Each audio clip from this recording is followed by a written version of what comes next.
السلام عليكم ورحمة الله وبركاته. إن الحمد لله نحمده ونستعينه ونستغفره ونعوذ بالله من شرور أنفسنا ومن سيئات أعمالنا.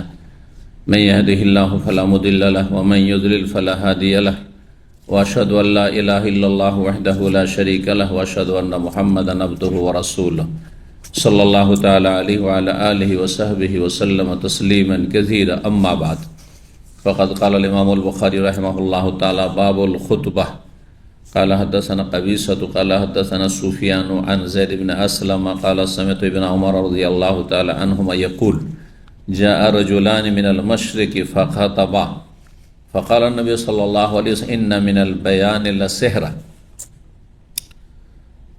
মহান আল্লাহর সমস্ত প্রশংসা, সালাত এবং সালাম নাযিল হোক প্রিয় নবী মুহাম্মদ রাসূলুল্লাহ সাল্লাল্লাহু আলাইহি ওয়াসাল্লাম। আজ জুমাবার 11ই জিলকাদা 1446 হিজরি মোতাবেক 9 মে 2025 আমাদের ধারাবাহিক আলোচনা সহিহুল বুখারীর বিবাহ পর্ব নম্বর 14। ইমাম বুখারীর এই বিবাহ পর্বের অধ্যায় নম্বর 48 থেকে আজকে শুরু করব। হাদিস নম্বর 5146 থেকে শুরু হবে। বিষয়বস্তু ইমাম বুখারী রাহিমাহুল্লাহ বলছেন বাবুল খুতবাতে, এই অধ্যায় হচ্ছে খুতবা সম্পর্কে। খুতবা মানে বক্তব্য, বক্তৃতা, ভাষণ, যাই বলেন না কেন, এ হচ্ছে খুতবার অর্থ। খুতবা মানে মা ইউখাতাবু বিহি, যা দিয়ে মানুষকে, সামনের জনগণকে সম্বোধন করা হয়, খেতাব করা হয়। খেতাব, লেকচার, বক্তব্যের ক্ষেত্রে উর্দু ভাষাতে ব্যবহার হচ্ছে। যে ফলা খেতাব ফরমা রাহে, খেতাব মানে সম্বোধন করা, অ্যাড্রেস করা। তো খুতবা মানে মন্ত্র পাঠ নয়। এটা এই জন্যই বলছি যাতে বুঝে নেন যে অনারব জাতির মাঝে আরবি ভাষায় জুমার খুতবা আর ঈদের খুতবা এটা দলিল সম্মত না, যুক্তিসম্মত না। এটা খুতবার উদ্দেশ্যের বাস্তবায়ন করে না। খুতবার উদ্দেশ্য হচ্ছে, শাব্দিক অর্থই হচ্ছে খেতাব মানে সম্বোধন করা। আর সম্বোধন সামনের মানুষগুলিকে তখনই হয় যখন তাদের বোধগম্য ভাষায় কথা বলা হয়, তারা যে ভাষা বুঝে সেই ভাষায় কথা বলা হয়। বুঝছেন না কথা? আরবি ভাষায় বাঙালি জাতির সামনে জুমার খুতবা, ঈদের খুতবা, কেরালাদের সামনে, উর্দুদের সামনে, ভারত পাকিস্তানে আরবি ভাষায় খুতবা এটা মন্ত্র পাঠ। যেমন হিন্দুদের মন্দিরে সংস্কৃত ভাষায় মন্ত্র পাঠ হয়, বোঝার জন্য নয়, পুজো পাঠ করার জন্য। ইসলাম এইরকম মানুষের মন গড়া মানবরচিত ধর্ম নয়। ইসলাম হচ্ছে দলিল ভিত্তিক দিন, যুক্তি ভিত্তিক দিন। ইসলাম মানুষের সুস্থ বিবেক পরিপন্থী ধর্ম নয়। বোঝা গেছে না? এটা সুস্থ মস্তিষ্ক সম্পন্ন মানুষ যে বুঝে, তাকে বোঝা উচিত যে খুতবার উদ্দেশ্য কি। প্রতি সপ্তাহে অন্তত যারা দুনিয়া নিয়ে ব্যস্ত আছে, বাধ্যতামূলক কিছু দিনের জ্ঞান তাদের দিয়ে দেওয়া হবে। না হইলে সারা বছর কেন, সারা জীবন কোনো ইসলামিক লেকচার আসবে না, মসজিদে দর্শ হইলেও আসবে না, জলসা মাহফিল হইলেও আসবে না, কখনো আসবে না যারা দুনিয়া নিয়ে ব্যস্ত আছে। তাহলে তাদেরকে আপনি দিনের জ্ঞান দেওয়া যে ফরজ, ফরজে আইন কখনো কখনো কখন ফরজে কিফায়া, দুটো ছাড়া সুন্নত মুস্তাহাব নয়। দিনের জ্ঞান দেওয়া জাতিকে, যারা জানে তাদের ওপর হয় ফরজে আইন, যে আপনার ছাড়া কেউ নেই ওখানে জ্ঞান দেওয়ার মতো। আর যদি আপনার ছাড়া, আমরা ছাড়া আরও কেউ থাকে তাহলে ফরজে কিফায়া। আমাদের 10 জন আলেম আছে, একজন দিলে হইল। প্রতিটি বিষয়, প্রতিটি ইস্যু নিয়ে আমাকে বলতে হবে এটা ফরজে আইন নয়, ফরজে কিফায়া। আমার জন্য মুস্তাহাব, সবার জন্য সবাই মিললে হচ্ছে ফরজ, ফরজে কিফায়া। ফরজে আইন একজন দিয়ে আদায় হয়ে যাবে। কথা বুঝতে পারছেন না? তো এই ফরজে আইনটা বা ফরজে কিফায়াটা কেমন করে আদায় করবেন যদি আরবি দিয়ে জুমার খুতবা, আরবি দিয়ে ঈদের খুতবা? এই জন্য জাতির পয়সাওয়ালা ব্যক্তিরা, জাতির নেতৃস্থানীয় ব্যক্তিরা অনারব সমাজে বিশেষ করে ইসলাম সম্পর্কে কিছুই জানে না। আল্লাহ বিনা বাড়াবাড়িতে বলছে, কিছুই জানে না। তার একমাত্র ব্যক্তি জীবনে যদি ইসলাম চর্চা করে সেটা আলাদা কথা।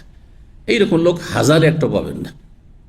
হ্যাঁ, যে পয়সা নিয়ে ব্যস্ত, হ্যাঁ, ক্ষমতা নিয়ে ব্যস্ত, আর তার মধ্যে সময় করে আবার দিন শিখবে, হ্যাঁ, 10 মিনিট আধা ঘন্টা, এইসব সব সময় নেই, এরসব মন মানসিকতা নেই।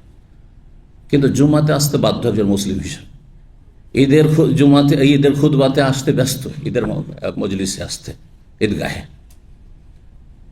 বাধ্য, সেখানে ব্যস্ততা দিয়ে চলবে না। সুতরাং সেখানে কি জুতো দিনের জ্ঞান দিয়ে দেন? গোটা বছরে 52টি সপ্তাহ, 52টি জুমা, আর দুটাই 54টি টপিক প্রতি বছর দিতে পারবেন সকল স্তরের মুসলিমদেরকে। এই জন্য খুতবা হবে সেই জাতির ভাষায় যেই জাতি সেখানে সংখ্যাগরিষ্ঠ, মেজরিটি। আরব দেশে আরবিতে খুতবা এই জন্য হয় যে এটা তাদের দেশ, তবে এখানে তারাই আসল হচ্ছে সংখ্যাগরিষ্ঠ, কোথাও থাকার নাই থাক, ব্যতিক্রম কোনো জায়গা হইতে পারে। হ্যাঁ, এই জন্য ক্যাম্পগুলিতে একটা সুযোগ আছে যে আরবি ছাড়া অন্য ভাষাতে খুতবা দিতে পারেন। কুয়েতে তো বেশ কিছু মসজিদে পারমিশন আছে, হ্যাঁ, যে আরবি ছাড়া উর্দুতে, বাংলায়। আমি খুতবা দিয়ে এসেছি বাংলায়, কুয়েতের শহরের ভিতরে, যদিও সৌদি আরবের শহরের ভিতরে এরকম মসজিদে হয়তো অনুমতি নেই, খুতবার অনুবাদ করার অনুমতি আছে।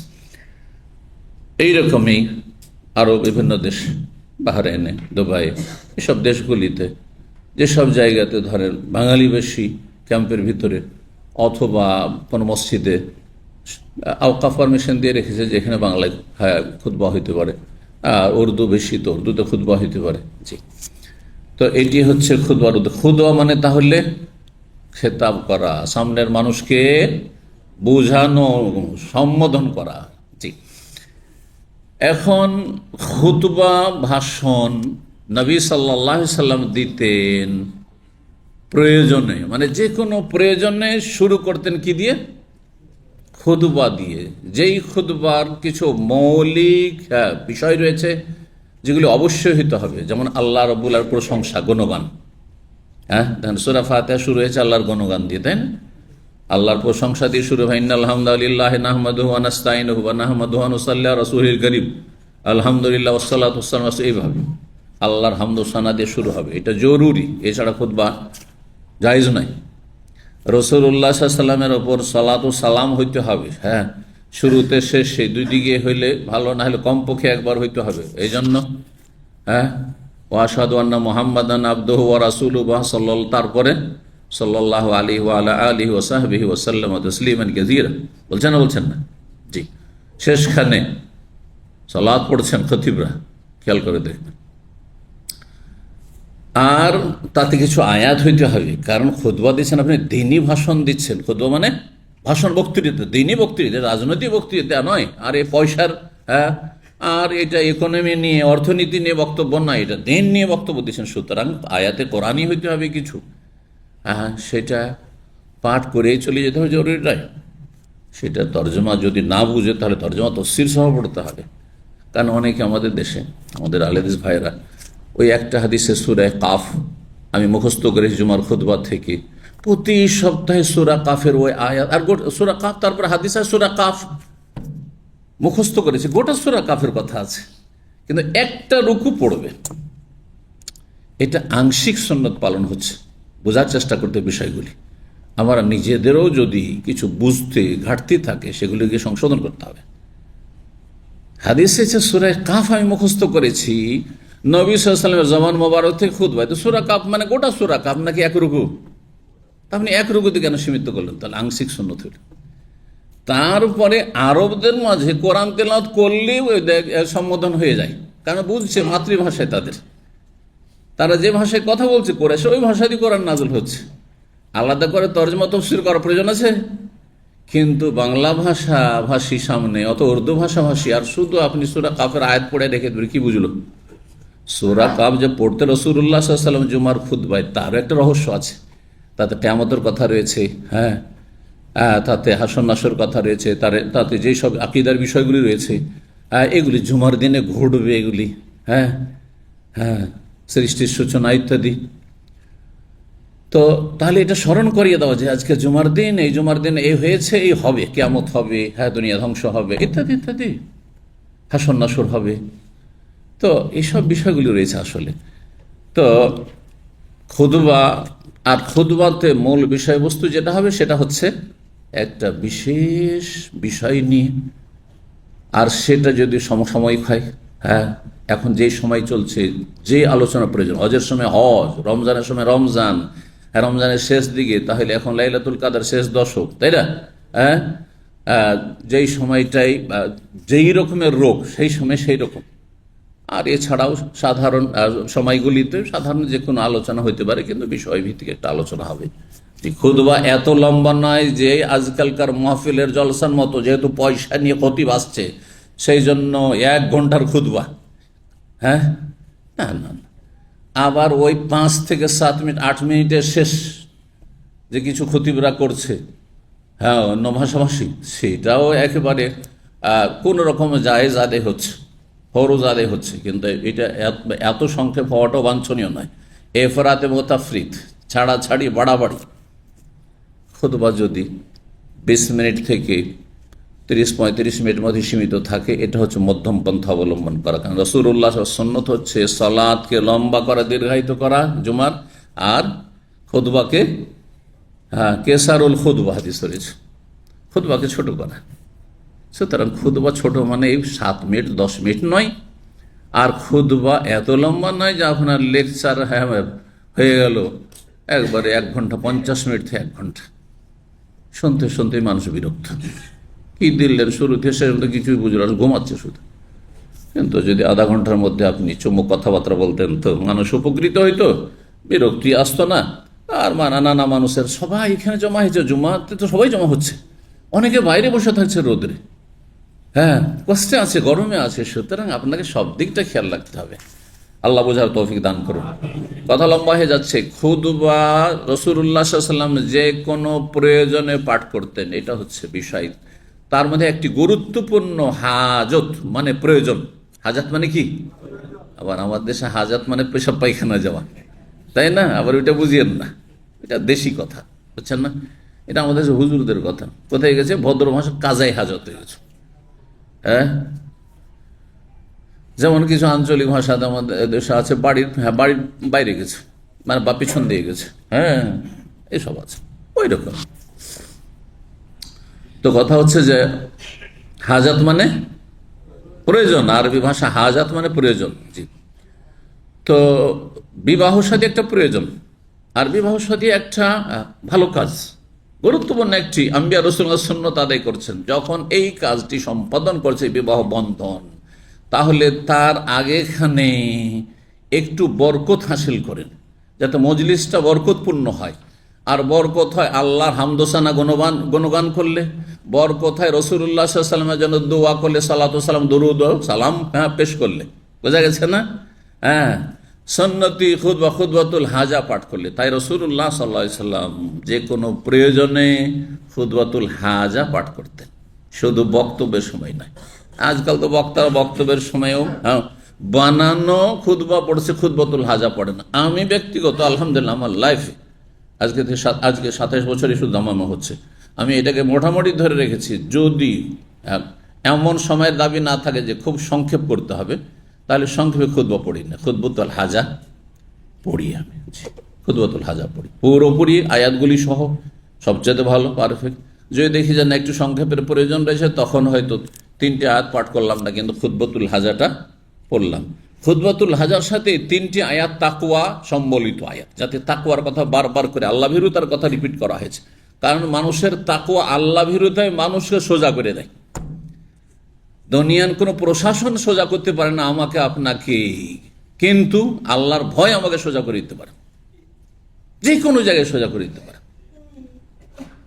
জেনা থেকে, খুন থেকে, চুরি থেকে, ডাকাতি থেকে, যত রকমের অপরাধ আছে, সার্বিক অপরাধ থেকে, ফজরে ঘুমানো থেকে, শিরিক থেকে, কুফরি থেকে, বিদআত, সব কিছু থেকে মুক্ত করে যদি আল্লাহর ভয়, যে আল্লাহর জন্য কাজ করছে, আল্লাহ দেখছেন, আল্লাহর কাছে হাজির হয়ে হিসাব দিতে হবে, আমি আল্লাহর ইবাদত করেছি কিনা, তৌহিদ ভিত্তিক, হ্যাঁ, বিদআত মুক্ত নবীর তরিকায় চলেছি কিনা, আমি পাপ মুক্ত জীবনযাপন করেছি কিনা।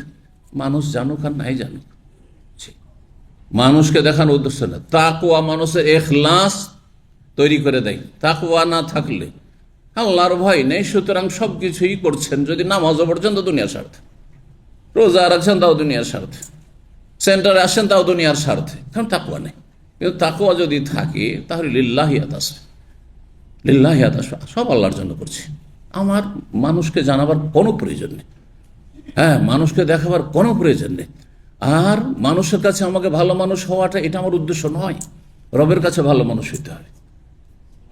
এই জন্য এই রহস্যের কারণে খুতবাতুল হাজাতে 3টি এমন আয়াত পড়া মুস্তাহাব সুন্নাত, ওয়াজিব ফরজ নয়, যেগুলিতে বারবার ইত্তাকুল্লাহ ইত্তাকুল্লাহ ইত্তাকুল্লাহ বলা হয়েছে। জি, তো এখন বিয়ে শাদীর মজলিসে যখন বিয়ে হতে যাচ্ছে, আগে তাহলে বরকত হাসিল করেন, কারণ আল্লাহর বিসমিল্লাহ বা আলহামদুলিল্লাহ যদি না বলা হয় কোনো মজলিসে, আল্লাহর যদি গুণগান প্রশংসা না করা হয়, সেই মজলিসে বরকত হয় না। এই মর্মে কিছু হাদিস আছে, যদিও হাদিসগুলো একটু দুর্বল, কিন্তু সবগুলি মিলে মাসলাটি প্রমাণিত হয় যে কোনো মজলিসে, যে কোনো মজলিসে, এমনকি খাওয়া দাওয়ার মজলিসে, যেখানে পার্টি করতে বসছেন, 10 জনকে দাওয়াত দিয়েছেন আপনার বাড়িতে, শুধু দুনিয়ার আলোচনা শুরু থেকে শেষ পর্যন্ত, এসব মজলিসে বরকত নাই। না এইসব খাওয়া দাওয়ায় বরকত আছে, না এইসব রাত জাগরণে বরকত আছে, কিছু বরকত নাই। কিন্তু সেখানে যদি অল্প কিছু দিনের কথা হয়ে যায়, আল্লাহর নাম আসলো, আলহামদুলিল্লাহ যে আল্লাহ সব নিয়ামত দিয়েছেন, সামনে ভালো ভালো খাবার, আলহামদুলিল্লাহ হয়ে গেল, অন্তত বরকতের একটা কাজ হয়ে গেল। খাওয়া দাওয়া শুরু করে বিসমিল্লাহ বললেন, বরকতের কাজ হয়ে গেল। নবী সাল্লাল্লাহু আলাইহি ওয়াসাল্লামের কথা আলোচনা আসলো, সাল্লাল্লাহু আলাইহি ওয়াসাল্লাম, বরকতের কাজ হয়ে গেল। বিষয়গুলো মনে রাখবেন। আজকাল দুনিয়ার কোন গ্যাদারিংয়ে মুসলিমরা আল্লাহ, রসুল, আখেরাত, পরকাল, দিনের কথা আলোচনা করে না।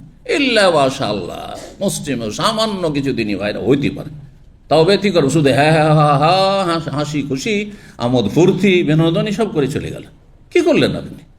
আপনার এই বসায় কোনো বরকত নেই। আরে বিচে বসলেন, পার্কে বসলেন, যেখানে বসেন, ছেলে মেয়ে নিয়ে, ছেলে মেয়ে খাওয়া দাওয়া করছে আর একটু খুশি করছেন, বিনোদন, তার মধ্যে আল্লাহর হামদোসানা করেন, শুকরিয়া আদায় করেন, নবী সাল্লাল্লাহু আলাইহি ওয়াসাল্লামের কথা একটু আলোচনা। নবী সাল্লাল্লাহু আলাইহি ওয়াসাল্লামের জীবনটা কেমন ছিল, তোমরা আল্লাহ কত নিয়ামত দিয়েছে। নবী সাল্লাল্লাহু আলাইহি ওয়াসাল্লাম খেজুর আর পানি খেয়ে ক্ষুধার তাড়নে ছটপট করে দুপুরবেলা বেরিয়ে গেছেন, কোনো এক আনসারি বাগানে গেলেন, খেজুর, কয়েকটা খেজুর, রতাব খেজুর আর পানি খেয়ে তারপরে এই আয়াত পাঠ করছেন, সুম্মা লা তুসআলুন্না ইয়াওমাইযিন আনিন নাঈম। এই নিয়ামত সম্পর্কে কাল কিয়ামতে আল্লাহ জিজ্ঞাসা করবেন। ছেলে মেয়েদেরকে স্মরণ করান, আপনার বন্ধু মহলকে, আত্মীয় স্বজনকে স্মরণ করান যে এই যে নিয়ামত, এতগুলি আইটেম, আল্লাহ জিজ্ঞাসা করবেন না যেগুলো খেয়ে আল্লাহকে সন্তুষ্ট করেছ নাকি আল্লাহকে অসন্তুষ্ট করেছ। এখন খেয়ে দিয়ে গিয়ে নেকি করবে না গুনাহ করবে, খেয়ে দিয়ে ঘুমাবে ফজরে না ফজরে হক আদায় করবে রবের। এতে মানুষের সংশোধন হবে, সংস্কার হবে। আল্লাহ বোঝার তৌফিক দান করেন। আচ্ছা, বিয়েতে বিশেষভাবে বিয়ের মজলিসে এই খুতবাতুল হাজা, এই সুন্নতি খুতবা পাঠ করার কোনো দলিল স্পষ্ট আছে কি না, এটা একটা গুরুত্বপূর্ণ প্রশ্ন।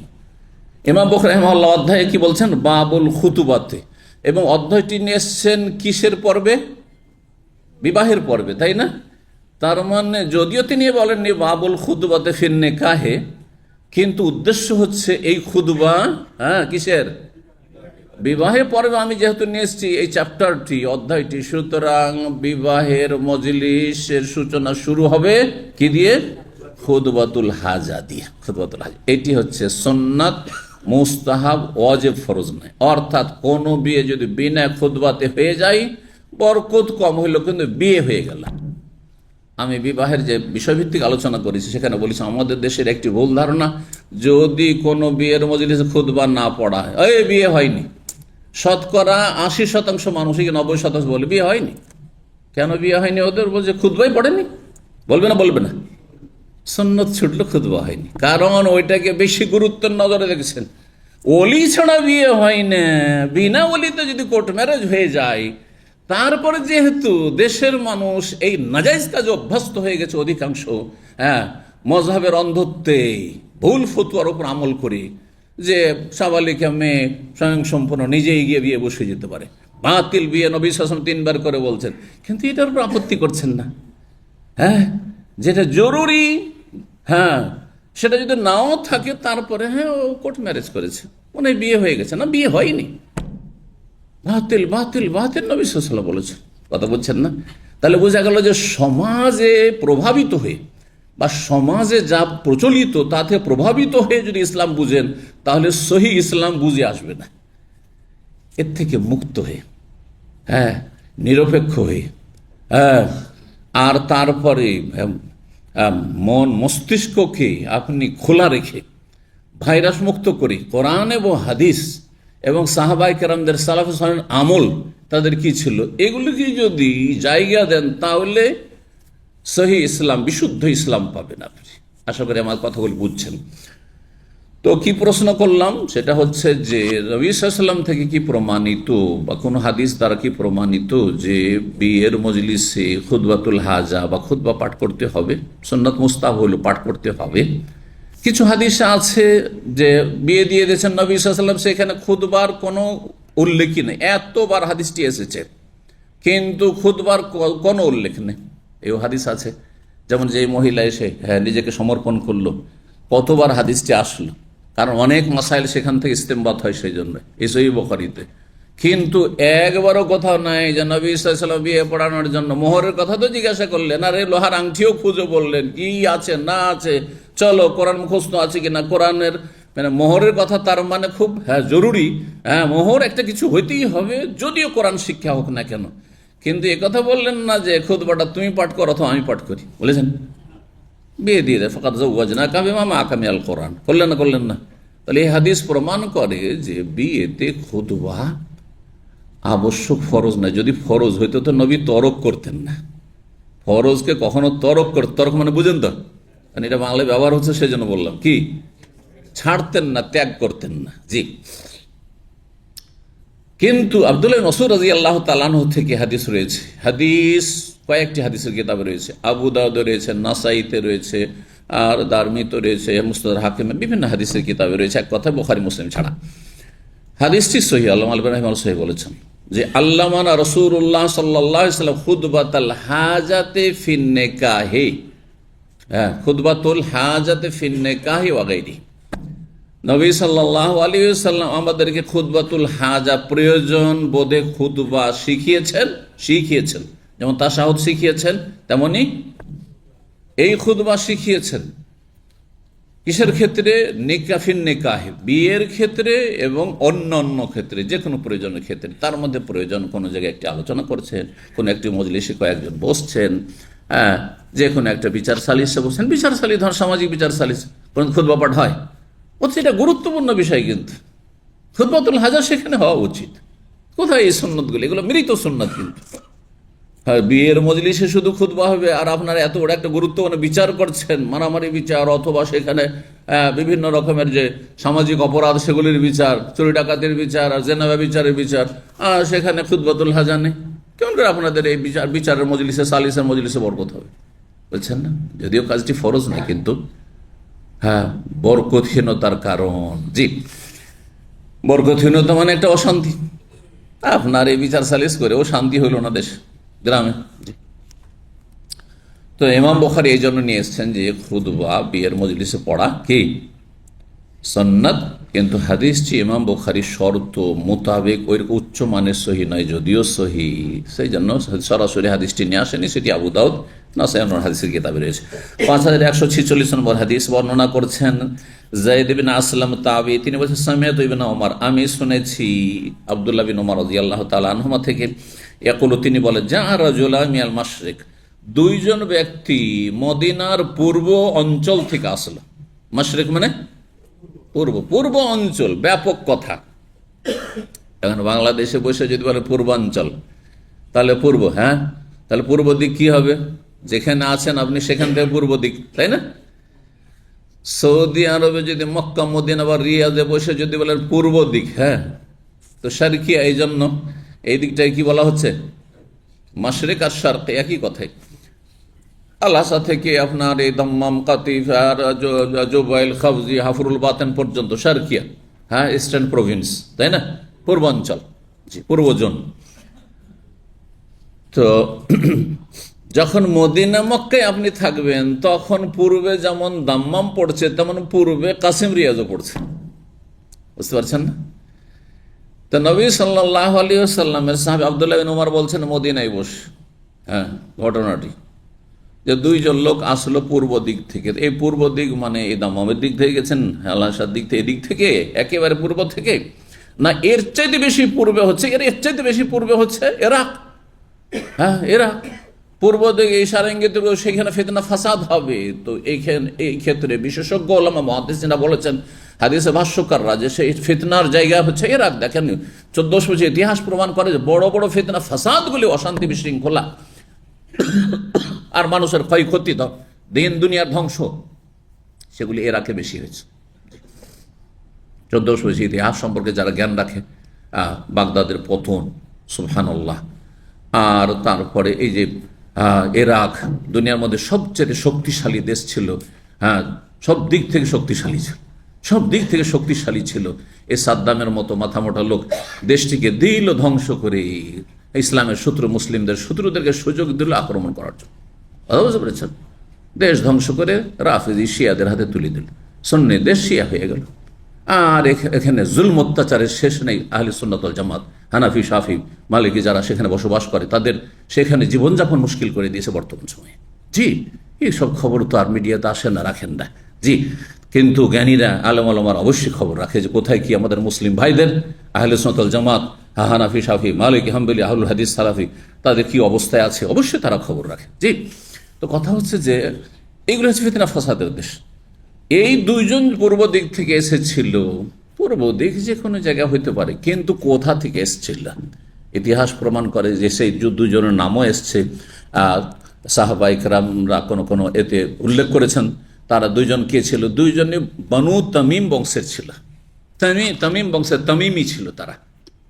তামিম বংশের বর্তমান যুগে বড় বড় আলেমা ইকরাম রয়েছেন। জি জি, শেখ ইবনে ওসাইমিন তামিমি, শেখ বিন বাজ তামিমি, এরা সব তামিমি। জি, এই কাসিম থেকে শুরু করে রিয়াজ পর্যন্ত অধিকাংশ যতগুলি বংশ রয়েছে, অধিকাংশদের পূর্বপুরুষরা বনু তামিমি ছিল।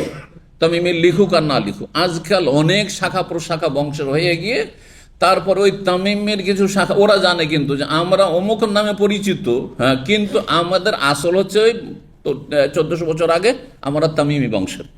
হ্যাঁ, বলছেন না, আপনারা বুঝবেন না সেটা, কিন্তু তারা ঠিকই জানে যে তাদের পূর্বপুরুষরা আগে কি নামে পরিচিত হইতো। তো পূর্ব দিক থেকে এই দুইজন তামিম গোত্রের লোকেরা এসেছিল। ফাখাতাম, আর দুইজনে মদিনায় এসে ভাষণ দিল। খাতাম মানে তারা এসে বক্তৃতা দিল নবী সাল্লাল্লাহু আলাইহি ওয়াসাল্লামের সামনে, একেবারে খুব সুন্দর অলংকারপূর্ণ আরবি ভাষায় এমন বক্তব্য, একেবারে বাগ্মী বক্তা, তার বক্তব্য দিল সুন্দর। নবী সাল্লাল্লাহু আলাইহি ওয়াসাল্লাম তাদের বক্তব্য শুনে অবাক হলেন যে এত সুন্দর, হ্যাঁ, মিষ্টি ভাষায় এবং বাগ্মিতার সাথে বক্তব্য করতে পারে এরা। অথচ এরা বেদুইন ছিল সব। জি, কিন্তু মাতৃভাষায় তাদের এরকম ছিল, অলঙ্কারপূর্ণ ছিল। ফাকাল নবী সাল্লাল্লাহু আলাইহি সাল্লাম, মানুষকে চমৎকৃত করল। মানুষ অবাক হয়ে গেছে তাদের ভাষণ শুনে, ভাষা শুনে। তখন নবী সাল্লাল্লাহু আলাইহি ওয়াসাল্লাম, ইন্না মিনাল বায়ানি লাসিহরা, বক্তব্যকে বায়ানও বলা হয়, বক্তব্যকে বায়ানও বলে। এখানে বায়ান বক্তব্য, এখান থেকে আমাদের দেশে বয়ান শব্দটি আছে। এক শ্রেণীর বিদআতপন্থীরা তো বয়ান বলে আমাদের আহলে হাদিস ভাইরা, তারা বলে শেখের বয়ান হবে, আপনারা বসে যান।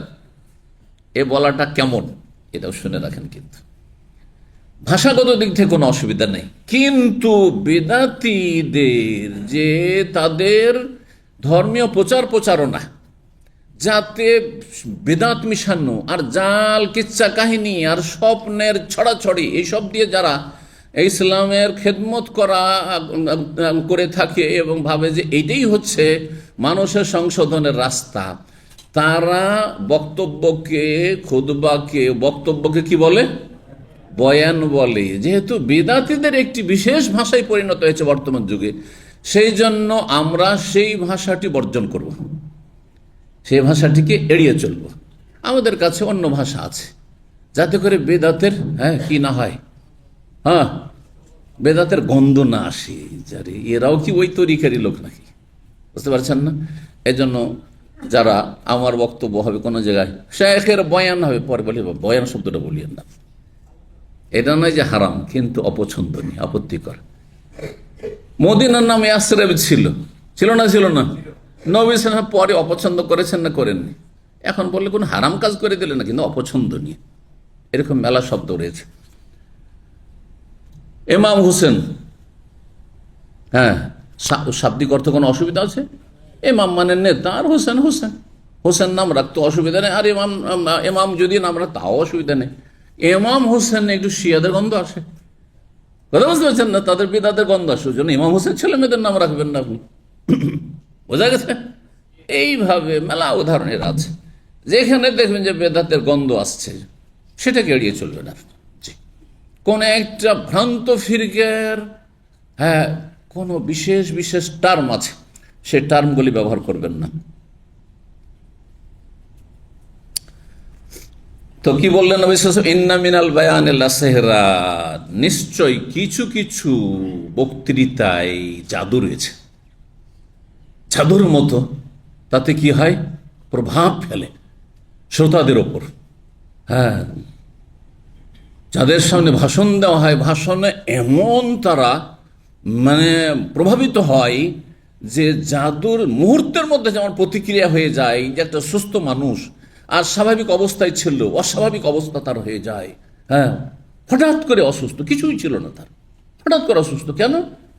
জাদুর প্রতিক্রিয়া শুরু হয়েছে তার শরীরে, মন মানসিকতায়, যে কোনো অঙ্গে হইতে পারে, গোটা শরীরে হইতে পারে, পরিবারে হইতে পারে, বাড়িতে হইতে পারে, ধন সম্পদে হইতে পারে, হঠাৎ করে পতন। ঠিক তেমনি, হ্যাঁ, ঠিক তেমনি বক্তব্যে কিছু কিছু বক্তব্য, মিনাল বায়ানে, সবগুলি না, কিছু কিছু ভাষণে কি আছে? জাদু আছে, জাদুর মতো তাসির করে। যদি সেটা গঠনমূলক ভাষণ হয়, ইসলামের খেদমতে হয়, তাহলে প্রশংসনীয়, তাহলে আপনি ভালো কাজ করলেন, যে জাদুর মতো আপনার বক্তব্য দিয়ে মানুষ আকর্ষিত হচ্ছে আর হেদায়েত হচ্ছে, জান্নাতের পথ ধরছে। কিন্তু যদি শিরকি বক্তব্য হয়, বেদাতি বক্তব্য হয়, ভাষণ হয়, আর বড়ই চমৎকৃত করেছে মানুষকে, আছে না কিছু বেদাতি বক্তাদের, মান ভাইরাল বক্তা, একবার শিরক বেদাত যা বলে তাই মানুষ বিশ্বাস করে আর প্রভাবিত হয়ে যায়। হ্যাঁ, অন্ধভক্তি। অথবা ধরেন কিছু আছে ভাইরাল আছে গান বাজনার জগতে, নায়ক নায়িকা, গায়ক গায়িকা, হ্যাঁ, তাদের ফ্যান নেই, তাদের ফ্যানের অভাব নেই, কারণ তাদের কথাই জাদু আছে। হ্যাঁ, এই জাদু ধ্বংস করবে।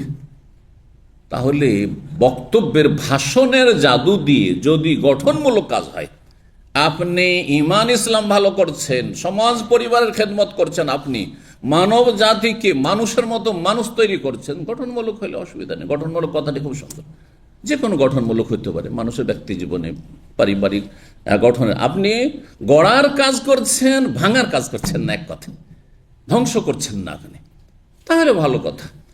তো রাসূলুল্লাহ সাল্লাল্লাহু আলাইহি ওয়াসাল্লাম যে কথাটি বলেছেন, এটির পজিটিভ দিকও আছে আর নেগেটিভ দিক আছে। তার মানে সেই সেহের, সেই ভাষণের জাদু দিয়ে যদি ইসলাম মুসলিমের খেদমত হয়, তাহলে তো ভালো, প্রশংসনীয়। আর যদি সেই ভাষণ দিয়ে জাতিকে গুমরাহ করা, বিভ্রান্ত করা হয়, যেমন আজকাল মিডিয়ার অপপ্রচারের কারণে বহু বিবাহ বদনাম হয়ে গেছে। হ্যাঁ, 18 বছর আগের বিয়ে, হ্যাঁ হ্যাঁ, কি হয়ে গেছে? বাল্য বিবাহ বদনাম হয়ে গেছে। আর তারপরে পাপকে মানুষ সহজে বরণ করে নিচ্ছে, নারী স্বাধীনতা নামে যৌন স্বাধীনতা, যৌন কর্মী, আর কত কি, দাদা বুঝছেন না? এগুলি হচ্ছে ধ্বংসাত্মক জাদু। এই মিডিয়ার ভাষণগুলি হচ্ছে ধ্বংসাত্মক জাদু। আল্লাহ তাদের অনিষ্ট থেকে রক্ষা করুন এবং তাদের অনিষ্টকে তাদের মাঝে ফিরিয়ে দিন এবং তাদের অনিষ্ট দিয়ে তাদেরকে ধ্বংস করে আল্লাহ রাব্বুল আলামিন। জি, 49 নম্বর অধ্যায় বলছেন বাবু দারবি দুফি ফিন নিকাহ ওয়াল ওয়ালিমাতে। এই অধ্যায় হচ্ছে বিয়ে অথবা ওলিমাতে দফ বাজানো। দর মানে মারা, মানে মারতে হয়, মানে বাজানো আর কি, দফ বাজানো। দফ কাকে বলা হয়? দফ মানে ঢোল। শুধু ঢোল বললে হবে? কি বলতে হবে তাহলে? এক মুখা ঢোল, একদিকে। দুই দিক থেকে যদি বাজান তো এটা হারাম, কারণ এটা হচ্ছে যারা অসৎ লোকেরা গান বাজনা করে, তাদের এটা আদর্শ, এটা ইসলাম সমর্থন করে না। কিন্তু কিছু কিছু সময়গুলিতে, খুশির সময়, সেই সময়গুলিতে একদিকে ঢোল, যাতে ওদের মতো বাজে না, একদিকে শুধু দফ, যেটা আরবরা ব্যবহার করতো, সেটা জায়েজ। আবার যখন তখন নয় কিন্তু, এই জন্য কিছু কিছু জায়গায়, কোন জায়গাগুলোতে ইসলাম স্বীকৃতি দিয়েছে। কারণ আমরা এখানে যদি দফ বাজানো শুরু করি, জায়েজ না, জায়েজ হারাম। জিকির আজকার শুরু হয়েছে, সুবহানাল্লাহ, আলহামদুলিল্লাহ, ইলাহা ইল্লাল্লাহ, আর দফ বাজানো জায়েজ হারাম। দফও না জায়েজ, আর ওদের যে ঢোল আর নাচ গানের তালে যে জিকির, সেগুলি শয়তানি জিকির, সেগুলি শয়তানি জিকির। জি, তো দফ বাজানো তাহলে কোনখানে শরীয়ত আছে? খুশির জায়গায়। খুশির জায়গা একটা হচ্ছে ঈদ, ঈদের দিনে সাবালিকা মেয়েরা নয়, আর একটা শর্ত, কে? হাদিসা জোয়াইরিয়াত, মানে নাবালিকা মেয়েরা, কচি কচি কাছা, যারা এখনো সাবালিকা হয়নি, 5 বছর, 7 বছর, 8 বছর, 9 বছর, যাতে করে সাবালিকা না হয়। জি, তো জায়েজ বিয়ের সময়, ঈদের সময়, বিয়ের সময়, এই সময় এই ধরনের খুশি। তারপরে জেহাদের ময়দানে, লড়াইয়ের ময়দানে মুসলিমরা বিজয়ী হয়েছে, খুশির সময়, এই সময়গুলিতে, এইরকম খুশির মুহূর্তগুলিতে, বাকি অন্য সময় না। জি, তো এখানে বলা হয়েছে এইরকমই বিয়ের, আর বিয়ের সাথে সংশ্লিষ্ট যেসব কাজ, অলিমা, বিয়ে এক এক দেশে এক এক রকম রীতিনীতি আছে, সেগুলি ইসলামের সাথে সাংঘর্ষিক না হলে জায়েজ রয়েছে। যেমন কোন কোন জায়গায় আমাদের দেশে যেদিন বিয়ে হলো সেই দিনে অলিমা হয়ে গেল ওই মজলিস, আর তারপরে মেয়েকে উঠিয়ে নিয়ে চলে গেল, ওইটাই উঠিয়ে নিয়ে যাওয়া হলো, বাসর হয়ে গেল। আর এখানে 1 বছর 2 বছর আগে থেকে বিয়ে হয়ে থাকছি, মানে আগদের নেকা হয়ে গেছে, বিবাহ বন্ধন হয়ে গেছে, কিন্তু আসল বিয়ে হয়ে গেছে, কিন্তু যেটাকে এরা জওয়াজ বলছে, সেটা হচ্ছে ওই যে বাসর হবে যে রাতে, সেই রাতে ধুমধাম খাওয়া দাওয়া হবে কোনো ইস্তেরাহ কমিটি হলে, আর তারপরে তখন মেয়েটাকে উঠিয়ে নিয়ে যাবে। কথা বুঝতে পারছেন? জি, তো সেই দিনও হইতে পারে, অলিমার দিনেও হইতে পারে, সেই দফ বাজানো জায়েজ রয়েছে। কিন্তু কারা বাজাবে? এ পুরুষরা, অথবা সাবালিকা মহিলারা না। আসছে হাদিস 5147 নম্বর হাদিস। হাদিস বর্ণনা করছেন কালা তো রোবাই বিনতে মুআউযিজ বিন আফরা, মুআউযিজ বিন আফরার কন্যা মেয়ে রোবাই। এ মুআউযিজ বিন আফরা একজন এমন যুবক ব্যক্তি যিনি আবু জাহালকে হত্যা করেছিলেন। কোথায়? বদরের যুদ্ধে। জি, আর তার ভাই, এই দুজন মিলে তাতে বিন মাসউদ শরীক ছিলেন। তাআলা জান নবী সাল্লাল্লাহু আলাইহি ওয়াসাল্লাম বলেছেন, নবী সাল্লাল্লাহু আলাইহি ওয়াসাল্লাম আসলেন একদিন তাদের বাড়িতে, ইয়াদখুলু, এসে প্রবেশ করলেন বাড়িতে, হিনা বনে আলিয়া, রোবাই বলছেন যেই দিন আমার বাসর হয়েছিল, বাসরের দিন, আর বাসরের দিনে অলিমা হটে সুন্নাত। বাসরের পরে বাসি অলিমা করছেন, এটিও সুন্নাত নয়। আর বিয়ের আগে অথবা বিয়ের দিনে দেখা দেখি নাই, শুধু লেখাপড়া হয়েছে আর করে নিলেন, জায়েজ আছে। কিন্তু উত্তম সুন্নত যেই দিন বর কনের দেখা সাক্ষাৎ হবে, অর্থাৎ বাসর হবে, সেই দিন অলিমা করা সুন্নত। জি, যাতে লোকেরা জানে যে আজকে তাদের কি হলো, দাম্পত্য জীবনের সূচনা হইল। আর দোয়া দেয় যেই দিন বনে আলাইয়া, মানে আমাকে নিয়ে ঘর করা হলো, শাব্দিক অর্থ, ঘর করা মানে বাসর হইল। ফাজালাসা আলা ফিরাশি, বলছেন রোবাই যে আমার বিছানায় বসে গেলেন রাসূলুল্লাহ কামাজলিসে কামিন্নি, যেমন একজনকে বলছেন যেমন আপনি বা তুমি বসে আছো আমার পাশে, তার এক নিকটাত্মীয় বলছে তুমি যেমন আর পাশে বসে আছো, একই বিছানায়, একদিকে আর এদিকে। সেই রকমের রাসূলুল্লাহ সাল্লাল্লাহু আলাইহি ওয়াসাল্লাম ওই মেয়েটি যেখানে বসে আছে বাসরের দিনে, সেই দিন তার বিছানায় গিয়ে বসে গেলেন। আশ্চর্য কথা, নবী সাল্লাল্লাহু আলাইহি ওয়াসাল্লাম মাহরাম না এ মেয়েটির, আর গিয়ে বিছানায় বসে গেলেন। প্রশ্ন উঠতে পারে না? ইসলামের শত্রুরা এইসব জায়গাগুলিতে সুযোগের সন্ধানে থাকে। এই জন্য আপনাদেরকে জেনে নিতে হবে এই হাদিসের ভাষ্য। রাসূলুল্লাহ সাল্লাল্লাহু আলাইহি ওয়াসাল্লাম যে বসেছেন এইভাবে, আত্মীয়তার সম্পর্ক যদি দেখা যায় তো না, আত্মীয়তার সম্পর্ক নেই, কারণ রোবাই ইনি হচ্ছেন আনসারিয়া, আত্মীয়তার এমন মাহরামের কোনো সম্পর্ক ছিল না। কেন বসেছেন তাহলে? কিভাবে বসেছেন? নন মাহরাম বসা এখানে ওলামারা দুটো জবাব দিয়েছেন, শুনে রাখা ভালো করে। একটি হচ্ছে মাঝখানে হয়তো পর্দা দেওয়া ছিল, হ্যাঁ পর্দা দেওয়া ছিল, পর্দার আড়ালে মেয়েটি বসে আছে আর বিছানার আর এক পাশে রাসূলুল্লাহ সাল্লাল্লাহু আলাইহি ওয়াসাল্লাম গিয়ে বসলেন। হতে পারে না, পারে না? ছোট ছোট রুমে যারা বসবাস করে দেখবেন ওই একই জায়গায় কি করছে, ফ্যামিলি নিয়ে আসছে, ওই একটা রুমে মাঝখানে একটা পর্দা দিয়ে দিয়েছে, ওইদিকে ওর ওয়াইফ আছে আর এদিকে দুটো মেহমান বন্ধু বান্ধব এসে খাওয়াচ্ছে। বলছে একই রুমে আমরা বসেছিলাম, বলবেন না যে একই রুমে বসেছিলাম, কিন্তু মাঝখানে পর্দা ছিল, বুঝতে পারছেন? পর্দা থাকলে অসুবিধা নেই। এখানে যদি আমরা মাঝখানে পর্দা দিয়ে দিই ওই পিলার থেকে, আর পেছনে মহিলারা বসে থাকে, নাজায়েজের কিছু আছে নাকি? জায়েজ আছে, যত দূরে রাখতে পারো তত ভালো। পাশে যদি রুম থাকে তো সেখানেই বসাবে, কিন্তু যদি পরিস্থিতি এমন হয় যে একই রুমে বসতে হচ্ছে, জায়েজ আছে। কথা বুঝতে পেরেছেন? দ্বিতীয় জবাব হচ্ছে যে হেজাব পর্দার বিধান নাযিল হয়েছে কোন সালে, কোন হিজরিতে, কে বলতে পারেন? অনেক বিলম্বে, কিন্তু ইসলামের মাসলা মাসাইল গুলি একবারে নাযিল হয়নি। মক্কায় 13 বছরের জীবন, নবুয়তি জীবন, নবী সাল্লাল্লাহু আলাইহি ওয়াসাল্লাম, মক্কায় কিন্তু হেজাব পর্দা নাযিল হয়নি। তাহলে মক্কায় মুসলিম মহিলারা কিভাবে চলাফেরা করতো? শালীনতা ছিল। আজকালকার মানুষ মাথা খুলে, চুল খুলে আর পেট পিঠ খুলে চলাফেরা করতো না।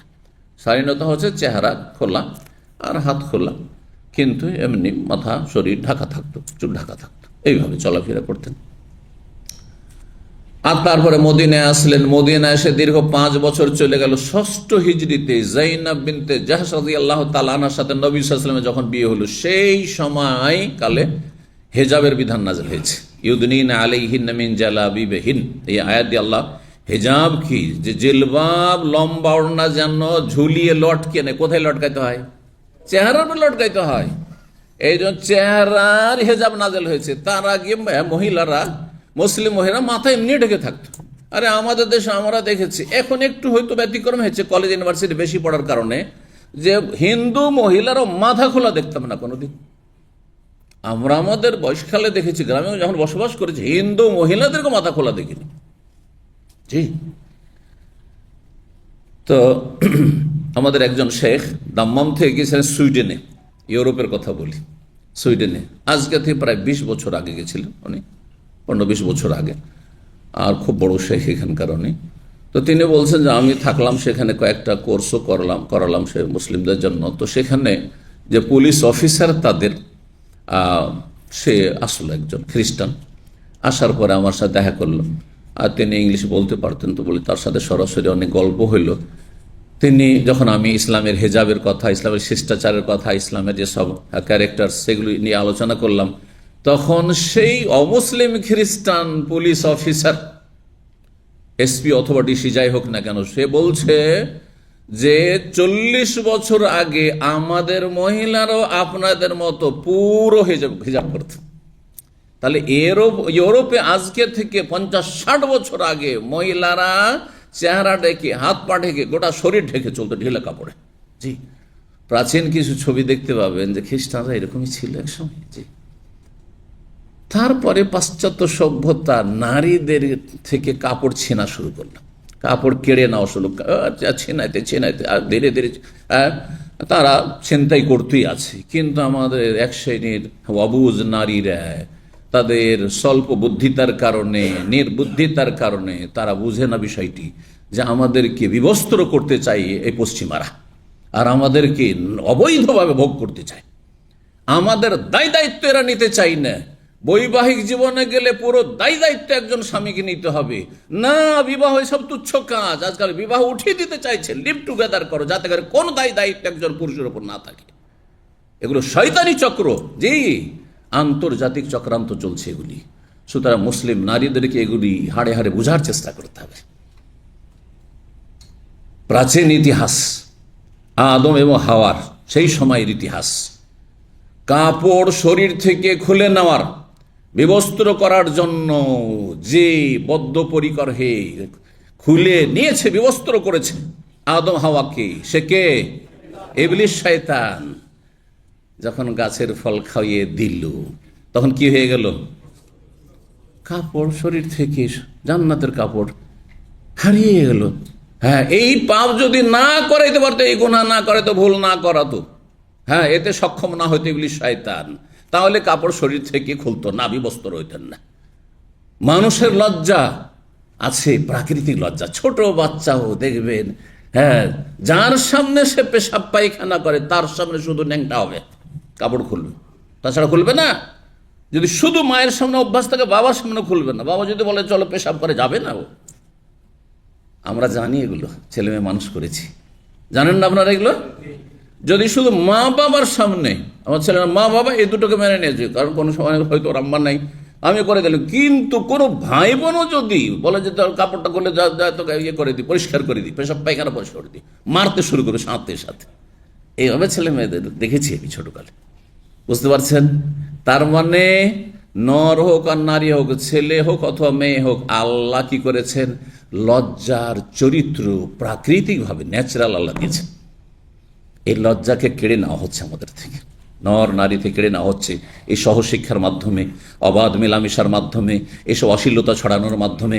আর বিবাহ এইসব তুচ্ছ কাজ, তোমার যাকে পছন্দ হয় তার সাথে, যতদিন পছন্দ হয় তার সাথে আমোদ ফুর্তি করো, তারপরে আবার তাকে আউট করে সেখান থেকে আবার তলাশ করো। এগুলো হচ্ছে পাশবিক জীবন, এগুলো হচ্ছে আপনার হিংস্র পশুদের জীবনযাপন।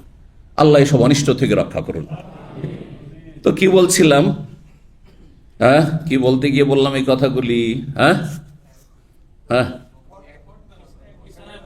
এক বিছানা বসে, তাহলে হেজাবের বিধান নাজেল আসতে দেরি। হঠাৎ করে যদি হেজাব মক্কাতে আল্লাহ নাজেল করে দিতেন, তো মক্কার কাফেররা বলতো যে আমাদেরকে সবই ছেড়ে দিতে হবে, সবই ছেড়ে দিতে হবে। আর এ দেবদেবী ছাড়লাম, লাত হোবাল মানাতে সব ছাড়লাম, উজ্জা ছাড়লাম, আবার বলছে যে না আমাদের এইভাবে স্বাধীনভাবে চলতে পারবো না, না না সব মানবো না। করতো না। মদ হারাম হয়েছে মদিনা আসার পর, 13 বছর ওখানে হারাম হয়নি, মদিনা আসার কয়েক বছর তারপরে হারাম হয়েছে। 3 স্তরে, একবারে না, আস্তে আস্তে লাগাম টেনে 3 বারে মদকে হারাম করা হয়েছে, একটু একটু করে টাইট দিতে গিয়ে। কোরআনে কারিমে 3 রকমের আয়াত রয়েছে, কথা বোঝা গেছে? একবারে টাইট দিলে সব ইসলাম থেকে সবাই দূরে, সে কেউ ইসলাম গ্রহণ করতো না, ইল্লা মাশাআল্লাহ ব্যতিক্রম। জি, তো এই জন্য ইসলামের বিধান হচ্ছে, যদি দেখেন যে খুব খারাপ লোক, ওর উপর লোড বেশি চাপাবেন না। এমন খারাপ যে সে ইসলামের ধারে কাছে নাই, তাহলে ওকে কিছু সামান্য কিছু হালকা হালকা দেন, একটু হালকা হালকা দেন, মসজিদ মুখী করেন। এখনই নেগেটিভ পজিটিভ, এই মুখে আপনার সিগারেটের গন্ধ আসছে, টাকনার নিচে কাপড়, এগুলো কথা তুলিয়েন না। কেউ একটা নতুন ইসলাম গ্রহণ করতে যাচ্ছে, আগে আবার এক জাহেল আছে, এক শ্রেণীর জাহেল আছে, বলছে যে চলেন আপনার খাতনার ব্যবস্থাটা করে দেবো। আরে পাগল, কারো জাহান্নাম থেকে তো ওটা, ও খাতনা না করলেও জাহান্নাম থেকে বাঁচতে পারে হয়তো, কিছুটা নাপাকির আশঙ্কা থাকছে, কিন্তু জাহান্নামে এখন পড়ে আছে। আর তুমি জাহান্নাম থেকে না উঠিয়ে ওকে তুমি আগেই বলছে যে হসপিটালে ব্যবস্থা আছে, ফ্রি খাতনা হবে। আরে যতই ফ্রি বলেন, ও খাতনা করবে না, ভয় পাবে, কলমাই পড়বে না তোমার। কথা বোঝা গেছে? এগুলি ইসলামের তরিকা নয়। আস্তে ধীরে আস্তে ধীরে শিরক বেদাতের মাঝে বাস করছে, বেদাতি সমাজে বাস করছে। একসাথে সৌদি আরব থেকে গিয়ে দিলেন রফে দেন শুরু করে, কেন রে ভাই রফে দেন, আর আমিন জোরে বললা, আর একেবারে এভাবে হাত বাঁধা, ওদের মতো একটু থাকেন। আরে শাহ ওলিউল্লাহ মুহাদ্দিস দেহলভী, তিনিও সালাফি মানহাজেরই প্রচার করেছেন, কিন্তু সবকিছু পালন করতে পারেননি। ওই রকম পরিস্থিতির শিকার আপনিও, সুতরাং ওইভাবে আপনি আস্তে ধীরে সারা জীবন করব না এমন করিয়েন না, নিয়তে রাখেন, মহব্বত রাখেন এসবের সাথে, যা সুন্নত পারছি না, কিন্তু আস্তে ধীরে বেদাতগুলো ছাড়ান। ময়লা আবর্জনা, শিরক বেদাত হচ্ছে ময়লা আবর্জনা। ময়লা আবর্জনা থেকে পাক পবিত্র হন, আতর পরে লাগাবেন। কি বুঝলেন আমার উদাহরণ? রফলিয়া দান করা, আমিন জোরে বলা, আর বুকে হাত বাঁধা, আর তার পায়ে পা লাগানো, কাঁধে কাঁধ লাগানো, এগুলি হচ্ছে আতর সুগন্ধি। সারা জীবন আতর না লাগিয়েও আপনি নিজেও কষ্ট পাবেন না, কাউকে কষ্ট দেবেন না, যদি শরীরে ময়লা আবর্জনা না, ডেলি গোসল করে নিচ্ছেন। গরিব মানুষ, আতর ফাতর কিচ্ছু নেই জীবনও। আমি ছাত্র জীবনে কোনোদিন এসব জানতাম না, ওই সরিষার তেল ছাড়া আমরা কিছুই জানতাম না, বুঝতে পারছেন না? কোনো ক্রিম ভ্যাসলিন এসব জানতামই না ছাত্র জীবনে। এ তো মদিনা এসে এসব ভ্যাসলিন আর ক্রিম, তারপর দেখছি এসব সবাই করছে, তখন হয়তো তারপরও এইসব অত সহজে এগুলো হতে ফালতু পয়সা খরচ করবো। আল্লাহ আমাকে যদি এমনি সুস্থ রাখেন, ভালো রাখেন, পা ফাটছে না, হাত ফাটছে না, মুখ ফাটছে না, প্রয়োজনই বাকি আমার, কথা বুঝতে পারেন? এই মন মানসিকতা আমার ছিল। তো কথা হচ্ছে যে আপনি আস্তে ধীরে, আমার উদাহরণটা বুঝতে পারলেন তো? একসাথে একবার সবই করা শুরু করবেন, আর এই করতে গিয়ে ঝামেলা বাঁধিয়েছেন গ্রামেগঞ্জে যে আপনারা, না এইসব করবেন না। আপনি ওদের বেদাতগুলো করিয়েন না, নিয়ত পড়িয়েন না, যায় নামাজে দোয়া পড়িয়েন না, সম্মিলিত মোনাজাত করিয়েন না, মিলাদের বেদাত করছে বসিয়েন না। হ্যাঁ, আর ওইসব আস্তানায় যাচ্ছে, পীরের কাছে যাচ্ছে, আর ওই মুরিদ হতে যাচ্ছে, ওইসব করিয়েন না। হ্যাঁ, ধীরে ধীরে ধীরে, আর মানুষকে বোঝান মৌলিক বিষয়গুলি।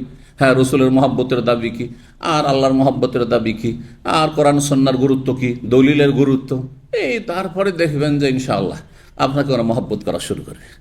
হ্যাঁ, কিছু লোক আছে যারা সুস্থ হতে চায়, রোগী কিন্তু সুস্থ হতে চায়, বেদাতি কিন্তু হ্যাঁ কোরআন সন্ন্যার দিকে আসতে চায়। আল্লাহ ওদেরকে হেদায়েত করবে আপনার মাধ্যমে, আল্লাহ তৌফিক দান করুন। কথা লম্বা হয়ে যাচ্ছে। তো রাসূলুল্লাহ সাল্লাল্লাহু আলাইহি ওয়াসাল্লাম বসেছিলেন, এর দুটো, একটা হচ্ছে হয় হেজাবের বিধান নাজিল হওয়ার আগে, হ্যাঁ, আর আরেকটি হচ্ছে যে মাঝখানে পর্দা ছিল। তৃতীয়, হানাফি ইমাম বুখারীর একটি ভাষ্য রয়েছে, হানাফি মুহাদ্দিসে করেছেন। এই ভাষ্যের নাম জানেন? প্রসিদ্ধ আরবি ভাষ্য দুই একটা দেখি, বুখারী যখন শুনছেন আমার আলোচনা, বুখারীর আরবি ভাষ্য, প্রসিদ্ধ ভাষ্য দুই একটির নাম কে বললাম? ফথুল বারী। হ্যাঁ, ফথুল বারী লিখেছেন ইমাম হাফেজ বিন হাজার আসকালানী। তিনি মিসরের প্রধান বিচারপতি ছিলেন এবং তিনি মাসলাক মযহাবের দিক থেকে শাফিঈ ছিলেন, কিন্তু তার সমসাময়িক, তার যুগে কাছাকাছি সময়ে ছিলেন আল্লামা আইনি, বদরুদ্দিন আইনি। তিনিও মিসরের ছিলেন, কিন্তু তিনি হানাফি মযহাবের মুহাদ্দিস ছিলেন।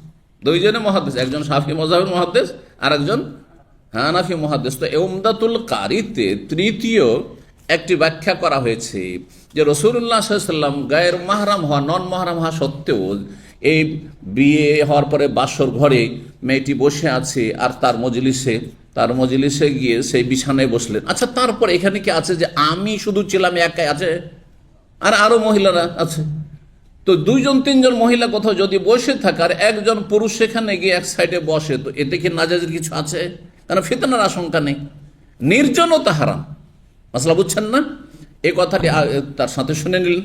তিনি কি বলছেন? আল্লামা আইনি রাহিমাহুল্লাহ, তিনি হানাফি মুহাদ্দিস, হানাফিদের মধ্যে মুহাদ্দিস কয়েকজনই রয়েছে, তার মধ্যে ইনি একজন মুহাদ্দিস, আর ইমাম তাহাবী রাহিমাহুল্লাহ, ইমাম মুহাম্মদ, এরা হচ্ছে মুহাদ্দিস।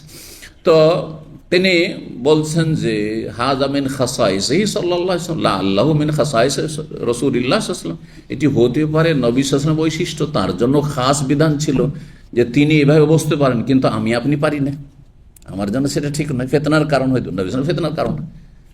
যেমন আমার আপনার জন্য কয়টি বিবাহ একসাথে করা যেতে পারে? 4, কিন্তু নবী জায়েজ ছিল, আনলিমিটেড জায়েজ ছিল। আমাকে আপনাকে হয়তো একজন স্ত্রীর হক আদায় করার ক্ষমতা দেওয়া হয়নি, আর দেওয়া হলে খুব বেশি 2 জন 3 জন, 4 জনের বেশি নাই, সেই জন্য 4 জন বেশি অনুমতি নাই। কিন্তু নবী সাল্লাল্লাহু আলাইহি ওয়াসাল্লাম 30 জন, কুওতিয়া কুওয়াতু সালাসিন, 30 জন নারীর ক্ষমতা আল্লাহ দিয়েছিলেন। 30 জনের মধ্যে 3 ভাগের 1 ভাগও তিনি তার ক্ষমতার প্রয়োগ করেননি, 9টা মাত্র একসাথে রেখেছে। বোঝা গেছে না? তো কারো জনকে 9টা জায়েজ হবে? তো নবী সাল্লাল্লাহু আলাইহি ওয়াসাল্লামের জন্য বেশ কিছু আমল খাস ছিল। তারপর বিনা মোহরে কেউ যদি নিজেকে সমর্পণ করে যে আমি আপনার সাথে বিয়ে বসতে চাই, আমার আপনার জন্য জায়েজ, মোহর দিয়ে বিয়ে করতাম, কিন্তু নবীর জন্য জায়েজ ছিল। এরকম মেলা মাসলা রয়েছে, তো হতে পারে নবী সাল্লাল্লাহু আলাইহি ওয়াসাল্লামের জন্য এটি খাস ছিল। এটি একটি ব্যাখ্যা আজকে বেশি হয়ে গেল, তাই না? তো হাদিসটি দেখেন, বলছেন যে আমার বিছানায় বসলেন রাসূলুল্লাহ সাল্লাল্লাহু আলাইহি ওয়াসাল্লাম, এসে কাম্মাজলিসুকা মিন্নি, যেমন তুমি আমার বিছানায় বসে আছো, এতটা দূরাদূরি একই বিছানায়। ফাজাআলাত জুয়াইরিয়াতুন, নবী সাল্লাল্লাহু আলাইহি ওয়াসাল্লাম এসেছেন আর বিবাহ বাসরের দিন, সেই দিন কিছু ছোট মেয়েরা, নাবালিকা মেয়েরা, জুয়াইরিয়া তাসগীর, জারিয়াতুন মানে বালিকা, আর সেটা যাতে করে কেউ না বোঝে সেই বালিকাগুলো সাবালিকা হয়েছিল, সেই জন্য জুয়াই তাসগীর করা হয়েছে। জি, বড় ছেলে হ্যাঁ ইবনুন, হ্যাঁ ইবনি, কিন্তু ছোট ছেলে ইয়া বোনাইয়া, তাসগীর হে বৎস, ছোট ছেলে নাবালক ছেলেদের ক্ষেত্রে। জি, ফাজাআলাত জুয়াইরিয়াতুন, তখন কিছু ছোট মেয়েরা আমাদের বংশের গোত্রের নানা, ইয়াদরিবনা বিদ্দুফ, দফ বাজাইতে শুরু করলো। নবী সাল্লাম বসে আছেন, আর বিয়ে উপলক্ষে কি করতে লাগলো, সে নাবালিকা মেয়েগুলি দাব বাজাইতে শুরু করলো। ওয়ায়ান্দবনা, আর তারা শোক গাথা গাইতে শুরু করলো। শোক গাথা বুঝেন, কোনো শোক জীবনে নেমে এসেছে অথবা জাতির ওপর নেমে এসেছে কোনো ক্ষেত্রে, তখন ওই শোক গীতি যেটাকে বলা হয়, শোকের কথাগুলি ছন্দ আকারে, পদ্যের আকারে বা কবিতার আকারে কি করা, আবৃত্তি করা, এটাকে বলে শোক গাথা। কারণ শের শায়েরির কবিতার বিভিন্ন প্রকরণ আছে, অনেক বিজয়ের কবিতা আলাদা, হ্যাঁ, আর বিভিন্ন ভালো দৃশ্য দেখে কবিতা, যারা কাব্য রচনা করে সাহিত্যের ময়দানে যারা পারদর্শী তারা এইসব ভাগগুলি জানে এবং এগুলি লেখাপড়া হয়, সাহিত্যের লেখাপড়া করা হয় প্রত্যেক ভাষায়। তো তারা তখন কি করে শোক গাথা গাইতে লাগলো, মানে গীত গাইতে লাগলো। এক কথায় সেই গীতগুলি ছিল কি, শোক গাথা। তো তার একটা অংশ কি ছিল, মান কোতেলা মিন আবা ইয়াউমা বাদরিন, যারা নিহত হয়েছে আমাদের পূর্বপুরুষদের মধ্য থেকে বদরের যুদ্ধে। বদরের যুদ্ধে 313 জন সাহাবাই কেরাম গিয়েছিলেন, হ্যাঁ, আর তার মধ্যে শহীদ হয়েছেন, হ্যাঁ, বেশ কিছু সাহাবাই কেরাম শহীদ হয়েছেন। তো বলছে ইজ কালাত ইহদাহুন্না মান কোতালা মিন আবা ইয়াউমা বাদরিন, বলার পর আর একটা ছন্দ বলতে গিয়ে একজন মেয়ে তাদের মধ্যে নাবালিকা বলছে ওয়াফিনা নাবিয়ুন ইয়ালামু মা ফি গাদিন, আমাদের মাঝে একজন নবী অবস্থান করছেন বা মদিনায় আছেন আমাদের নবী, যিনি কালকের খবর জানেন। কি বলে ফেললো, কচি কাঁচা মেয়েরা অত আকীদা বুঝেন না, আবেগে মহব্বতে নবী যেমন তেমন নবী আমরা পাইনি, তিনি কালকের খবর রাখেন। ইয়ালামু, জানেন, মা ফি গাদিন, যে কালকে কি ঘটবে। কথা ঠিক না শিরকি কথা? কিন্তু বুঝা গেল যে অজ্ঞাতবশত না জেনে যদি শিরকি কথাও কেউ বলে দেয় তাহলে আল্লাহ ধরবেন না, তবে যারা আশেপাশে আছেন তাদের কি করে দিতে হবে, সংশোধন করে দেওয়া ফরজ। সাথে সাথে নবী সাল্লাল্লাহু আলাইহি ওয়াসাল্লাম ছাড় দিলেন না, যে চলো নাবালিকা বুঝেন না, হ্যাঁ, লিসা বুজুরা চলবে এগুলো। কিছু লোকের এইসব করে না, আমি মুশকিল, হাজা বুজুরা চলবে। আরে বজুরা তো আপনি তো বজুরা না, আপনি দেখছেন চোখের সামনে, এই অপরাধগুলি সংশোধন করাইতে হবে। আরে ভাই পোলাপান কি করবেন, আমরাও তো এরকম ছিলাম, কিছু বোকা লোক এরকম আছে, ছেলে মেয়ে খারাপ হয়ে যাচ্ছে, আমরাও তো একদিন এরকম করেছি। বেহায়া কিছু লোক আছে সমাজে, ওদের ছেলেমেয়েরা ভালো হয় না। আপনারও ফরজ দায়িত্ব, আপনি মাসউল আন রাইয়াতি, আপনার রাখালি সম্পর্কে দায়িত্ব সময় জিজ্ঞাসা করা হবে কিয়ামতের মাঠে। আমাদের মাঝে একজন নবী রয়েছেন, ইয়ালাম মাফি গাদিন, কালকে কি হবে তা জানেন। যদি এটা ইসলাম হইতো, বেরেলভী মাজার পূজারীরা কি বলছে, নবী আলেমুল গায়ব। এই শোকগাথায় কি রয়েছে, যে নবী আলেমুল গায়ব। যদি এটা ঠিক হইতো তো নবী আপত্তি করতেন? কি বলছেন, ফাকালাস, চট করে বলছেন রাসূলুল্লাহ, দাই হাযিহি, এই কথাটি ছেড়ে দাও, এই কথাটি বাদ দাও। ওয়াকুলি বিল্লাযী কুনতা তাকুলিন, বাকি যেই কথাগুলি বলছিলে কবিতায় সেগুলি বলতে থাকো, অন্যান্য গীতগুলি বলতে থাকো, কিন্তু এই অংশটুকু বাদ দিয়ে দাও। জি, 50 নম্বর অধ্যায় বলছে বাবু কাউলিল্লাহি তাআলা, এই অধ্যায় হচ্ছে মহান আল্লাহর বাণী তাফসীর সম্পর্কে। ওয়া আতুন নিসা সাদকাতিহিন্না নেহলা, তোমরা নারীদেরকে তাদের মোহর দিয়ে দাও, নেহলাতান, হ্যাঁ, সন্তুষ্ট চিত্তে, স্বতঃস্ফূর্তভাবে।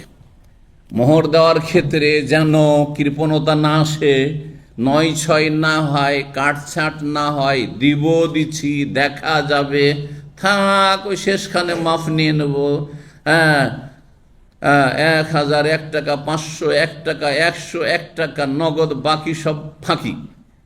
এসব দেশীয় বিয়ে আমাদের দেশ, তাই না? জি, এখন কত হয় নগদ? অনেকদিন থেকে এসব বিয়ে শাদী, বেদাতি বিয়ে শাদী দেখিনি, সেই জন্য বলছি। হ্যাঁ, না, নগদ কতটা দেওয়া হয়, আর বাকি যা রাখা হয় তো ফাঁকি। মানে এক সময় ছিল বেজোড় হইতে হবে, এজন্য 1 টাকা বাড়াইতে হবে। হ্যাঁ, 51 টাকা আমরা দেখেছি। কত টাকা নগদ? 51 টাকা নগদ। তারপর 101 টাকা নগদ, একটা আছে, এই যে আছে, আর অল্প স্বল্প এটি নগদ, আর বাকি সব বাকি ধোঁকাবাজি। তো বলছেন আল্লাহ, কি বলছেন, নারীদেরকে বিয়ে করবে তাহলে কি দাও, মোহর দাও, না যৌতুক নাও। ইসলামকে উল্টো করে দিয়েছে। এই জন্য আরবরা যৌতুককে কি বলে জানেন? মাহরে মাকুস মানে উল্টা মোহর, মাকুস মানে আকস, আকস মানে উল্টা। হ্যাঁ, আকসুস স্যার একটা মোখালাফ, এখানে পেনাল্টি গ্রাম আছে। যদি ধরেন এই রাস্তাটা তো অন্য, ওই দিক থেকে আসবেন গাড়ি, যদি এদিক থেকে ঢুকে পড়েন, এটা তো আপনার মোখালাফা গ্রাম আসবে আকসুস সাইর, মানে আপনি রুটের উল্টো দিকে চলেছেন, এত টাকা মোখালাফা। জি, কত টাকা আছে আজকাল? 1000? হ্যাঁ, 3000 আছে। সুবহানাল্লাহ, 1000 ছিল এক সময়, 3000 পৌঁছে গেছে। তার আগে 900 ছিল। আল্লাহ মাফ করুক, আল্লাহ হেফাজত করে এসব অনিষ্ট থেকে। জি, তাড়াহুড়া করবেন না যারা গাড়ি চালাচ্ছেন। তো নারীদেরকে মোহর দেওয়াও দিয়ে বিয়ে করে নিয়ে এসো, এই আয়াতটিতে স্বতঃস্ফূর্তবাদিতে বলা হয়েছে। কয়েকটি আয়াত রয়েছে মোহর সম্পর্কে কোরআনে। আর এক আয়াতে আল্লাহ বলছেন, কি বলছেন তাতে, যে তোমরা ওয়ান তাবতাগু বিআমওয়ালিকুম, তোমরা নারীদেরকে স্ত্রী তলাশ করো তোমাদের ধন সম্পদের বিনিময়ে। পয়সা দিয়ে আসো, মোহর দিয়ে আসো, আর উঠিয়ে নিয়ে আসো। আর এখন বলছেন না, তোমার মেয়ে চাই তোমার ধন সম্পদ সহ। হ্যাঁ, তাবতাগু, হ্যাঁ, নেশা মা আমওয়ালিহা, তাই না? পয়সাও চাই মেয়ের বাবার। আল্লাহু আকবার, এইসব ডাকাতি, দিন দুপুরে ডাকাতি, হারাম কাবিরা গুনাহ। এইরকম বিবাহতে কোনো বরকত নেই, ভালো বিষয়। এই জন্য আজকাল অধিকাংশ লোক অশান্তিতে ভুগছেন যারা বিয়ে শাদী করে ব্যাকগ্রাউন্ডে দেখবেন যে হারাম কাজ করেছেন, হারাম কাজ করেছেন। তওবা করে ফিরে আসেন, সংশোধন করেন। আমাদের এখানে এক ছাত্র ছিল, অনেক ভাইরা ছিল, তরিকুল ইসলাম চিনেন? অনেকে চিনে, পুরাতন ছাত্র, 2008-10 না 12 পর্যন্ত ছিল, না মনে নেই ঠিকভাবে। এমন একটা মাদ্রাসা করেছে, হ্যাঁ, বাংলাদেশ, হ্যাঁ, পাবনা ঈশ্বরদীতে, বুঝতে পেরেছেন? তো সে আমাদের খুব কাছের ছাত্র ছিল, ইসলামিক সেন্টারের একনিষ্ঠ কর্মী। ডিউটি শেষ হলে এসে বসে যেত, সেন্টারে চলে আসতো। মাশাআল্লাহ, কম্পিউটার অনেক কাজ করে দিয়েছে, জাযাকাল্লাহ খায়র। আর মাদ্রাসা করেছে। তো সে যখন গোড়া একটা মযহাবী ছিল, আর মানে বিদাতি ঘরানার ছিল, কথা ঈশ্বরদীতে কোনো আহলে হাদিস ছিল না। তো পাবনাতে আছে, কিন্তু ঈশ্বরদীতে ছিল না। আমি কিন্তু বাংলাদেশে মেলা খবর রাখি, তাই না? জি, কোনখানে আহলে হাদিস জন্মসূত্রে কিছু আছে, কোনখানে নাই, খবর আছে। তো যাই হোক, এখন সব জায়গায় হয়ে গেছে আলহামদুলিল্লাহ, কোরআন হাদিসের অনুসারীরা। তো সে আমাকে এসে বললো যে আমি তো হোন্ডা মোটরসাইকেল নিয়েছি আমার শ্বশুরবাড়ি থেকে, তো কি করব? তাহলে আমি তো তওবা করতে চাই। আমি বললাম, তোমার তওবা হচ্ছে যে তুমি মোটরসাইকেল যদি রাখতে চাও, যত টাকায় মোটরসাইকেল বর্তমান মূল্য, ওই টাকাটা দিয়ে আসো। মানে তোমার পুরাতন না, তুমি ইউজ করেছো, তোমার শ্বশুর তো ইউজ করেনি। সুতরাং নতুন মোটরসাইকেল, এই যেইটা তুমি ইউজ করছো, এইটার এই ব্র্যান্ডের কত টাকা, ওই টাকাটা দিয়ে আসো। না হলে আর একটা করতে পারো, যে মোটরসাইকেলটা দিয়ে চলে আসো, আর তার সাথে যে তোমরা ব্যবহার করার কারণে যেই ঘাটতিটা হয়েছে, সেই পয়সাটা দিয়ে আসো। তো হঠাৎ করে সে দেশে গেল, ছুটিতে গেল, আর যাওয়ার পরে সে তার মোটরসাইকেলটা চালিয়ে গিয়ে, আচ্ছা, তারপর আশ্চর্য, যৌতুক নিয়েছে এই ব্যক্তি, হ্যাঁ, আর সে এখানে থাকে 2 বছর 3 বছর, তারপরে দেশে যায়। আর ওর মোটরসাইকেল আপনার জয়েন্ট ফ্যামিলিতে থাকে, একসাথে মানে কিরকম ভাই, শুধু ভাইদের সাথে না, ওর বাপ চাচারা 5 ভাই একসাথে থাকে। তো এই মোটরসাইকেল কে ব্যবহার করে? তার চাচাতো ভাই।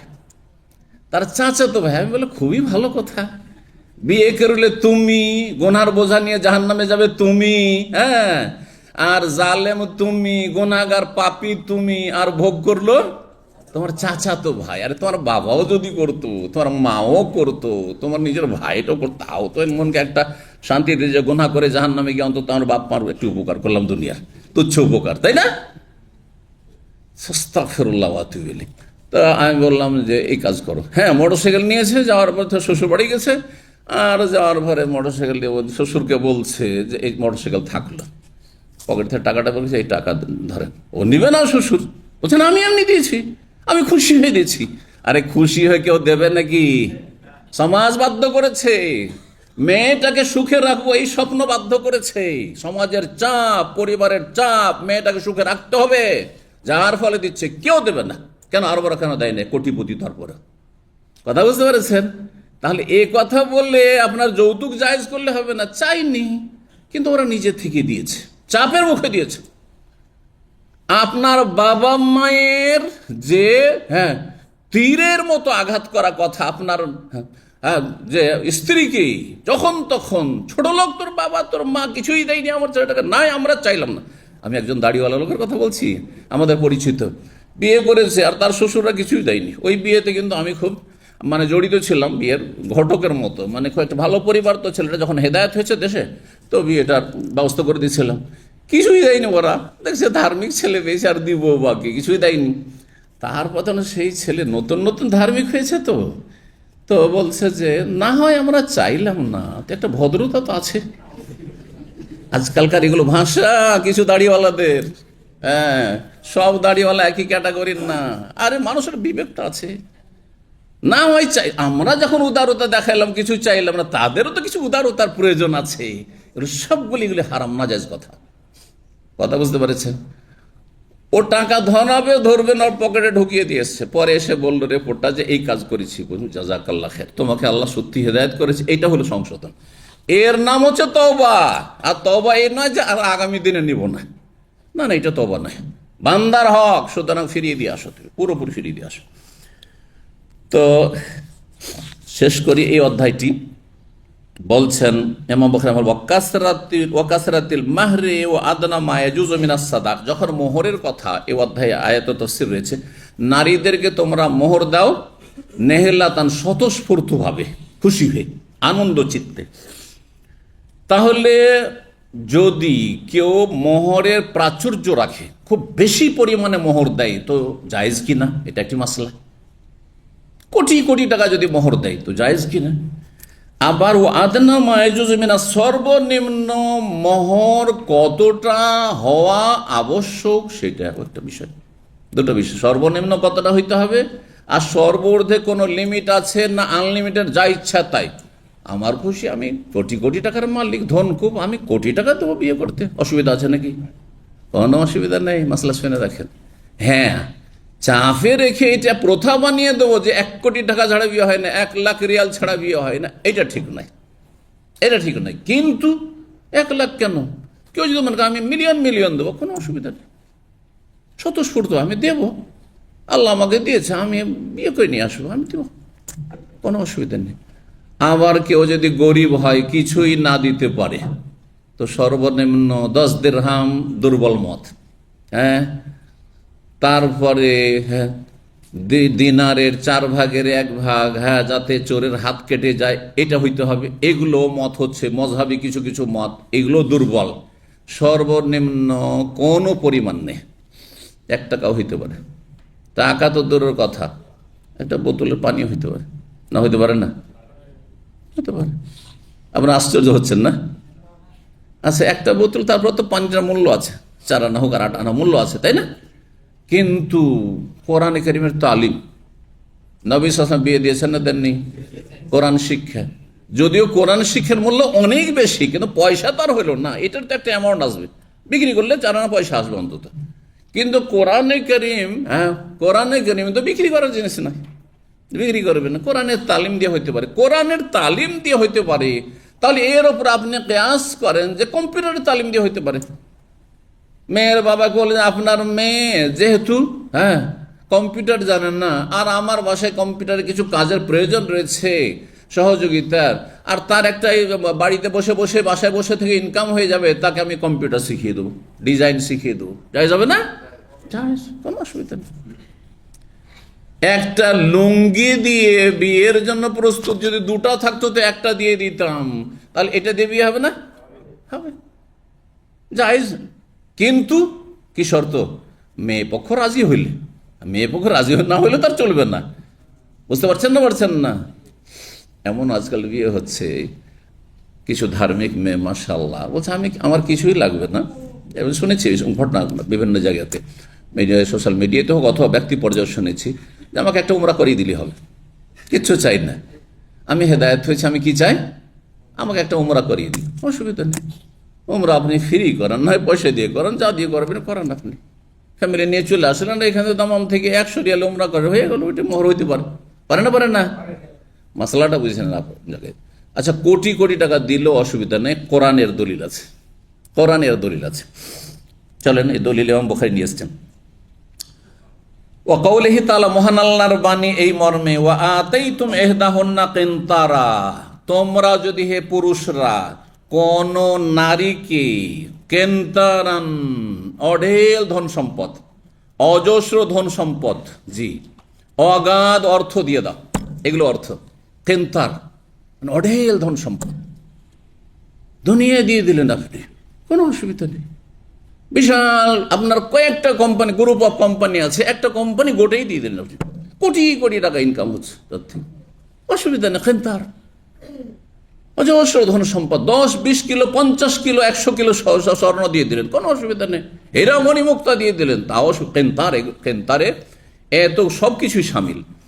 আল্লাহ কোরআন বলছেন, যদি কোন নারীকে তোমরা হে পুরুষরা বিয়ের সময়, বিয়ের আগেই কথাবার্তা চলছে অথবা বিয়ের পরে, দিয়ে দাও কেন্তারান, অগাধ অর্থ, অগাধ ধন সম্পদ, তারপরে যদি সম্পর্ক খারাপ হয়ে যায়, এত টাকা দিয়ে দিলাম আর তারপরে বিয়ে টিকলো না, আর সব ফিরিয়ে নেবো, চলবে? আল্লাহ বলছেন, ফালা তাখুযু মিনহু শাইআ, তালাক হয়ে গেল, তাদের থেকে সামান্য কিছু নিতে পারবে না, আর নেওয়া চলবে না। কতক্ষণ নেওয়া চলবে না? যখন সহবাস হয়ে গেছে তার সাথে। যদি সহবাস না হয় আর তালাক হয়ে যায়, হ্যাঁ, তাহলে অর্ধেক পাবে। বিনা সহবাসে বিয়েটা হয়েছিল, তারপর তালাক হয়ে গেল, আর আপনি কোটি কোটি টাকার কোম্পানির মালিক বানিয়ে দিয়েছিল, লিখে দিয়ে দিয়েছিল, অর্ধেকটা পাবে, অর্ধেক ফিরিয়ে দিতে হবে। আচ্ছা, যদি খোলা হয় আর একটা অবস্থা, মশলাগুলি জানতে হবে। মানে আপনি তালাক দিচ্ছেন না, মহিলা তালাক নিচ্ছে, তাহলে মহিলা আপনার গোটা কোম্পানি লিখে নিয়ে গেছে মোহরে, হ্যাঁ, কোটি কোটি ডলার দিয়ে দিয়েছেন আপনি একটা স্ত্রীকে বিয়ে করতে গিয়ে, তারপরে কি হয়ে গেল, ওই নারী তালাক নিয়ে নিল, তাহলে কি হবে? খোলা করলে মোহর ফিরিয়ে দিতে হবে। মোহর কি করতে হবে? ফিরিয়ে দিতে হবে, জি।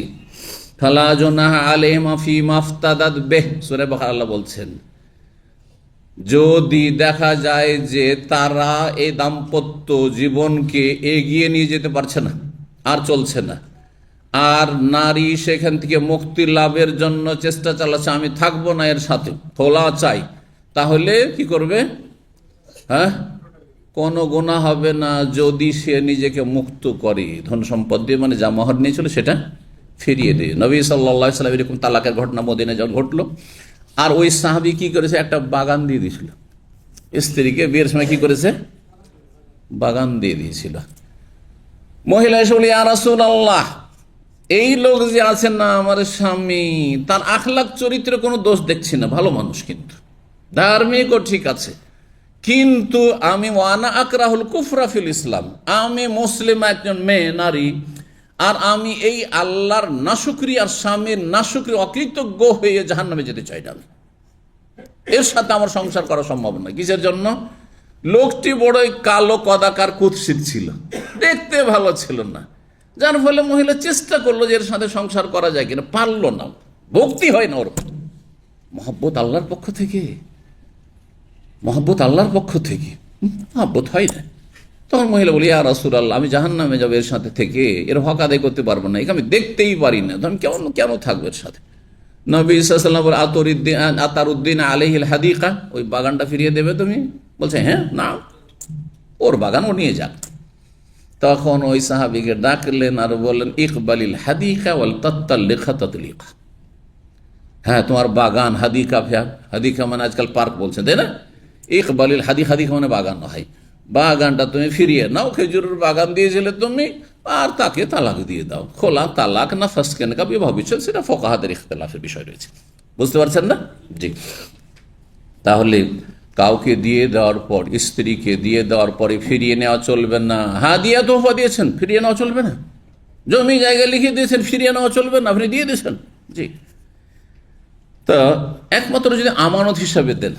আবার আর একটা দেওয়া আছে যে আমি যেহেতু দেশের বাইরে আছি, জমিটা এক্ষুনি রেজিস্ট্রি করতে হবে, আপাতত এখন রেজিস্ট্রিটা করে না, পরের নামে না রেখে, সেটা তাকে আমানত দিচ্ছেন, কারণ এটা বোঝাপড়ার, হ্যাঁ, এটা আমারই ধন সম্পদ, সেটা ভিন্ন বিষয়। কিন্তু যদি বলেন তোমাকে এটা কি করলাম, হেবা করে দিলাম, তোমাকে এটা আমি, হ্যাঁ, দিয়েই দিলাম, তাহলে ফিরিয়ে নেওয়া চলবে না। ওয়াতাইতুম ইহদাহুন্না কিনতারা, কোন নারীকে যদি, তাদের কোন নারীকে যদি তোমরা অঢেল অগাধ ধন সম্পদ দিয়ে থাকো, ফালা তাখুযু মিনহু শাইআ, তাদের থেকে কিছুই নিতে পারবে না। তারপর আল্লাহ বলছেন কেন নেবে আর কি করে নেবে, তোমার বিবেক নেই? হ্যাঁ, যে তোমার ওয়াকাদ আফদা বাযুকুম ইলা বায, অথচ তোমাদের একজন আর একজনের সাথে শারীরিক কত সম্ভোগ করেছে, কত তুমি ওই নারীকে ভোগ করেছ, আর তুমি টাকাটা ফিরিয়ে নেবে, এই সম্পদগুলো ফিরিয়ে নেবে? তো কিসের বিনিময়ে তুমি তাকে ভোগ করলে? কথা বোঝা গেছে? ওয়াকাদ আফদা বাযুকুম ইলা বায, কোরআনের অহংকার। একজন আর একজনের সাথে স্বামী স্ত্রী যে সম্পর্ক, সুবহান, এই সম্পর্ক দুনিয়ার কারো সাথে আর হয় না এই সম্পর্ক, আর তারপরে তুমি ফিরিয়ে নেবে, তুমি নিমক খারাপ, এটা চলবে না। এই জন্য মোহর দিয়ে দেওয়ার পরে যদি সহবাস হয়ে গিয়ে থাকে তাহলে আর ফিরিয়ে নেওয়া চলবে না। তারপরে আয়াতে আল্লাহ বলছেন আও তাফরিযু লাহুন্না সূরা বাকারার এই আয়াতটি ছিল যেটি ওয়াতাইতুম ইহদাহুন্না কিনতারা, যদি তাদেরকে অগাধ ধন সম্পদ দিয়ে থাকো তাতে ফিরিয়ে নিতে পারবে না, সূরা নিসার আয়াত নম্বর 20। আর সূরা বাকারার 236 নম্বর আয়াতে বলছেন আও তাফরিযু লাহুন্না ফারিয়া, যদি নারীদের জন্য কোনো মোহরের পরিমাণ নির্ধারণ করো, ফরজ কর্ম নির্ধারণ করা। ফরজ দেখেন, ফরজকে ফরজ এই জন্য বলা হয় যে ফরজের পরিমাণ সুনির্ধারিত থাকে, ফরজ আনলিমিটেড থাকে না, নফল আনলিমিটেড। নফল যত নামাজ পড়েন, কিন্তু ফরজ কি আনলিমিটেড আছে? যে আমি আজকে ফ্রি আছি, জোহরের নামাজ আমি ফরজ 50 রাকাত পড়বো, চলবে নাকি? 20 রাকাত পড়বো। তারাবিকে না হয় বাড়িয়ে দিলেন আপনি 8 থেকে 20, যেহেতু নফল, নফল সুন্নাত, কিন্তু আপনার ফরজ বাড়ানো চলবে? যাক, আজকে ফজরটা মেলা গুনাহ করেছি, ফজরটা আজকে থেকে 4 পড়বো, চলবে না? নামাজই কবুল হবে না। এই জন্য ফরজকে ফরজের জন্য এখানে তাফরিজু মানে ফরজ মানে সুনির্ধারিত করে, সুপরিমিত করেছো। আও তাফরিজু লাহুন্না ফারিজা, নারীদের জন্য, স্ত্রীদের জন্য যা কিছু তোমরা নির্ধারিত করেছো যে এতটা মোহর ধার্য করা হইল, তাহলে সেটা দিতে হবে। ওয়াকাল সাহাল সালিম সাদ বলেন কারণ নবী সাল্লাল্লাহু আলাইহি ওয়াসাল্লাম বলেছেন ওয়ালাউ খাতাম মিন হাদিদিন। আচ্ছা, দ্বিতীয় আয়াত দ্বারা কি প্রমাণিত হলো? যে অগাধ ধন সম্পদ বলেননি, আমি 1000 টাকা দেবো, 1000 রিয়াল, আমি 10,000 রিয়াল দিয়ে বিয়ে করবো, মোহর, সেটা এটা নির্ধারণ করলেন। সর্বনিম্ন দলিল নবী সাল্লাল্লাহু আলাইহি ওয়াসাল্লাম বলেছেন, সাহেলের হাদিসে কি রয়েছে? ওই লোককে, যে লোক বলেছে ইয়া রাসূলুল্লাহ আপনি যখন বিয়ে করতে চান না তাহলে আমার বিয়েটি দিয়ে দেন এই মেয়েটির সাথে, কি বলেছিলেন? ইলতামিস ওয়ালাউ খাতাম মিন হাদিদ, তলাশ করো বাড়ি থেকে যদিও একটি লোহার আংটি, লোহার আংটি 10 পয়সারও না, লোহার আংটি, চাঁদিও না, স্বর্ণ না, কিছু না, সেটা দিয়ে যখন বিয়ে হইতে পারে, তাহলে সর্বনিম্ন কোনো পরিমাণ নির্ধারিত নেই মোহরে, যাতে মেয়ে এবং মেয়ের বাবা রাজি হয়ে যায়। একা মেয়ে রাজি হলে হবে না, কারণ হতে পারে মেরে মেয়ে প্রেমের ফেতনা লিপ্ত হয়েছে, যার ফলে সে আপনাকে চায়, আপনার কিচ্ছু চাই না, ধোকা খেয়ে যাবে, গর্তে পড়ে যাবে। সেই জন্য মেয়ের সাথে মেয়ের বাবা সম্মতি শর্ত, অলির সম্মতি ছাড়া এই মোহরের ক্ষেত্রে শুধু মেয়েকে রাজি করা যথেষ্ট না। 5148 নম্বর হাদিস আনাস রাদিয়াল্লাহু তাআলা আনহু তিনি বলেন আন্না আব্দুর রহমান বিন আউফ তাযাওয়াজা ইমরাতান আলা ওয়াজনি নাওয়াতিন। আব্দুর রহমান বিন আউফ রাদিয়াল্লাহু তাআলা প্রখ্যাত সাহাবী, তিনি একজন আনসারী মহিলাকে বিয়ে করেছিলেন একটি খেজুরের বিচি, খেজুরের আটি পরিমাণ স্বর্ণের বিনিময়ে। সেটি ছিল কি? খেজুরের আটির যে ওজন হয় অতটা ওজন পরিমাণ ছিল সেই স্বর্ণ।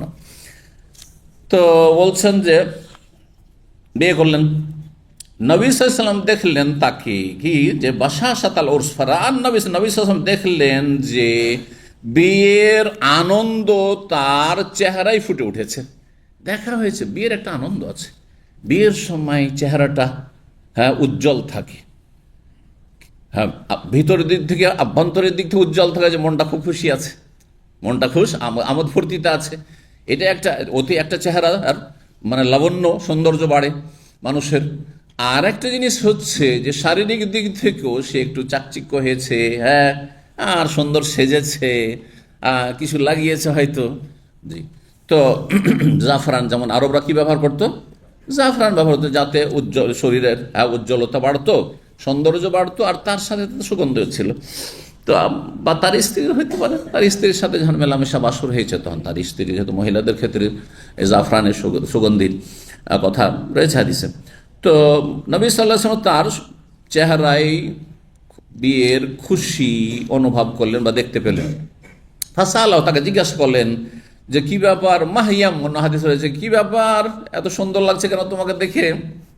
ফাকালা, তিনি বলছেন, ইন্নী তাযাওয়াজতু ইমরাতান আলা ওয়াজনি নাওয়াতিন, আমি একজন মহিলাকে বিয়ে করেছি একটি খেজুরের বিচি পরিমাণ স্বর্ণের বিনিময়ে। জি, কাতাদা রাদিয়াল্লাহু আনহু বর্ণনা করেছেন আব্দুর রহমান ইবনে আওফ তাযাওয়াজ ইমরাতান আলা ওয়াজনি নাওয়াতিন মিন যাহাবিন, এই যে যাহাব স্বর্ণের কথা রয়েছে। এখানেই আজকের আলোচনা শেষ করি। ওয়া জাযাকুমুল্লাহু খাইরান ওয়া সাল্লাল্লাহু ওয়া সাল্লামা আলা নবিয়িনা মুহাম্মদ ওয়া আলা আলিহি ওয়া সাহবিহি আজমাইন।